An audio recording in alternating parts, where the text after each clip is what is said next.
Hey, church family and friends, Daniel here. You're watching Lepta TV. We publish resources to equip you to share the love of Jesus without conditions and beyond church walls. And this is another Bible character video.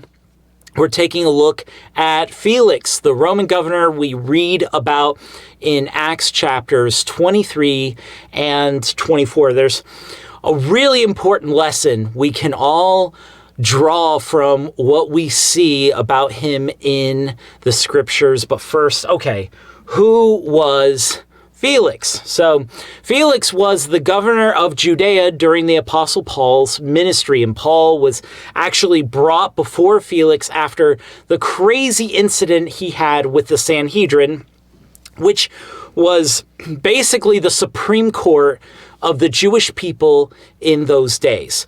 And Paul had been in front of the Sanhedrin. Things were about to get violent, and he was pulled out of there.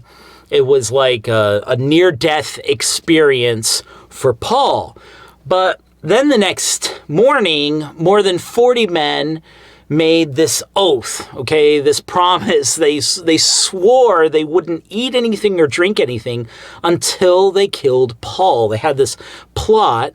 Paul was in some serious danger. Now, thankfully, the plot to have Paul killed was discovered, and his friends were like, we got to get you out of here. And that night, Paul was escorted by hundreds of soldiers, and they delivered a letter, to the governor of Judea at the time, Felix.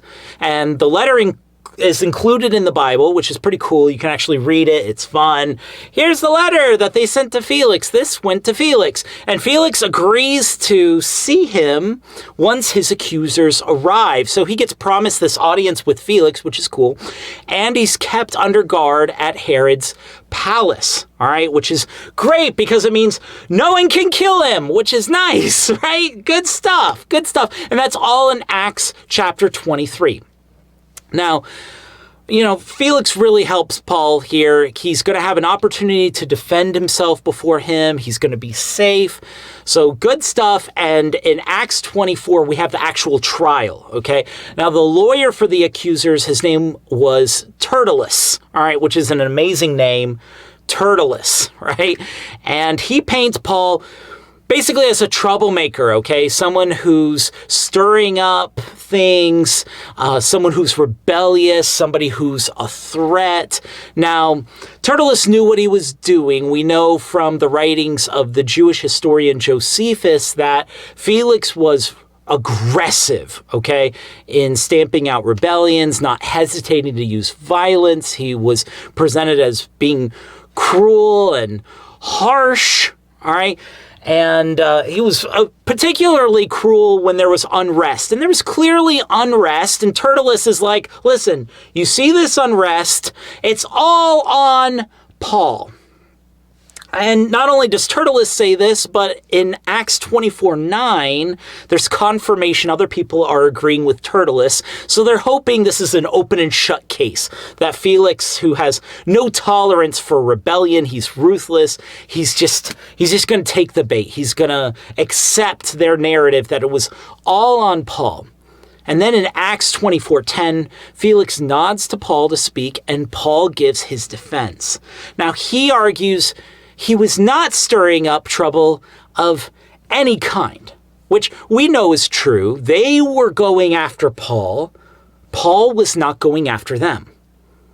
He wasn't responsible for the unrest. He's like, I didn't bring a mob. I wasn't causing commotion. Ironically, they were the mob. They were stirring up trouble because of how much they hated Paul's message. And his argument is basically, I didn't do anything. All of the trouble came from those who disagree with my theology, with what I'm saying, what I was teaching. This was a theological dispute, and their charge that he started a disturbance just wasn't true. So Tertullus is bringing a false charge. The charge appealed to what the Sanhedrin knew about Felix. They knew how he felt about unrest, how ruthless he was in wanting to put down rebellions and disturbances. But there was more to Felix than that. He's a complex figure. All right. We see a very important detail about Felix in Acts 24:22. It says that Felix was well acquainted with the way. The way. Now, that's what followers of Jesus used to be called, the way. It was like the word before they used Christians. This is something he was familiar with. He knew the message Paul was preaching, probably understood that the Sanhedrin and the religious establishment absolutely despised it. So Paul's narrative that he arrived without any disturbance that he was causing, he didn't have a mob, the mob assembled to actually stop him, that would have really resonated. It would have made sense with Felix. I mean, they so intensely hated the Apostle Paul and his message that his life was literally on the line. He barely escaped death. Paul didn't assemble this mob, cause this disturbance. It was all on them. And I truly believe Felix understood that. But he delays his verdict and tells Paul to wait and says to him, when Lysias, the commander, comes down, I will make a decision on your case. Now, it could have been decided right then and there, okay? Clear cut, clearly he should be set free. These people wanted Paul dead. And this was a theological dispute. He understood the dispute, the disagreement. It wasn't Paul stirring up a rebellion, but he waits, and we're told the reason why in Acts 24:26. He wanted to get money from Paul. He wanted a bribe. Felix wanted the money. He wanted the bread. Felix was not a moral man. If he would have been, he would have released Paul because this was a bogus charge, but he keeps Paul in custody. Now, he does let him have some freedom, and his friends were allowed to visit him, but he's still being kept, okay? Then we read in verse 24 that after some days, Felix came with his wife, Drusilla, and they actually sent for Paul and listened to his message of faith. Now, was his wife curious, and that's why Felix wanted Paul to come share the faith?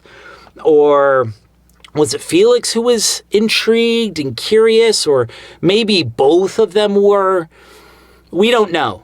We just don't know. But as Paul was sharing about righteousness and judgment, the Bible tells us that Felix was afraid. And Felix sent him away. His message was pulling on Felix's heart, and his reaction was to shut it off. He keeps Paul longer, hoping to get that money, and we're told he continues to talk to Paul, but he didn't release Paul.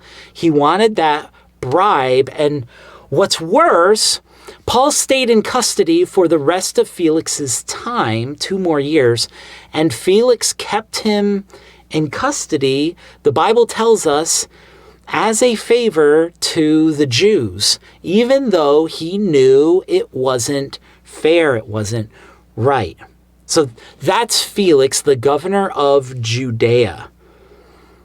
When I read his story here, combined with what Josephus wrote, we get a pretty gnarly picture, okay?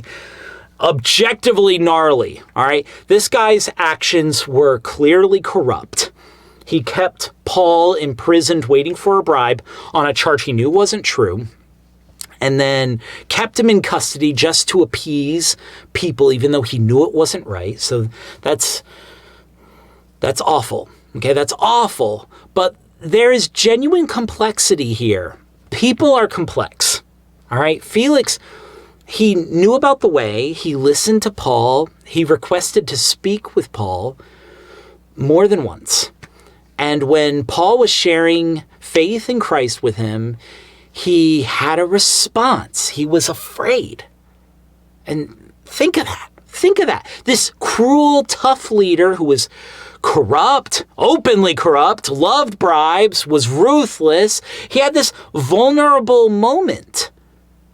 God was reaching out to him, appealing to him. I think of Paul, who knew how unfair this was, who knew Felix could do something about it and wouldn't, and he still ministered to Felix. And from what we know about the Apostle Paul, I'm sure he held out hope for him. There's a phrase I heard when I was in Bible college. It says, no one is a sure thing and no one is a lost cause. On the outside, Felix might have seemed like a lost cause, but Paul, even being held on bogus charges, even seeing Felix's corruption and the fact that he refused to do the right thing, he didn't treat Felix like a lost cause. And I know some people are difficult to love. Being kind to them is difficult. It's tricky. But Felix reminds us that people are complex. If Paul can have love and hope for the man who knowingly and wrongfully kept him in custody, think of the hope we can have for people around us that might otherwise be counted out or excluded. No one's a lost cause. That's what I see here when we look at Felix. Don't treat anyone like a lost cause. There's more to people. There's complexity and there's hope. So let's love the people around us, even those who are difficult to love. That's what I get from this guy's life. Thanks for watching. If you haven't subscribed and you've enjoyed the videos, I invite you to take a moment, click that subscribe button, and it would be really cool to have you join our online community. If you have questions, comments, concerns, you can comment below, or you can email us at contact@leptachurch.com. Felix, a reminder that people are complex and no one is a lost cause. May God bless you, your family, and your community wherever you are in the world, and may God's abundant peace be yours in Christ, and I hope to see you on the next video.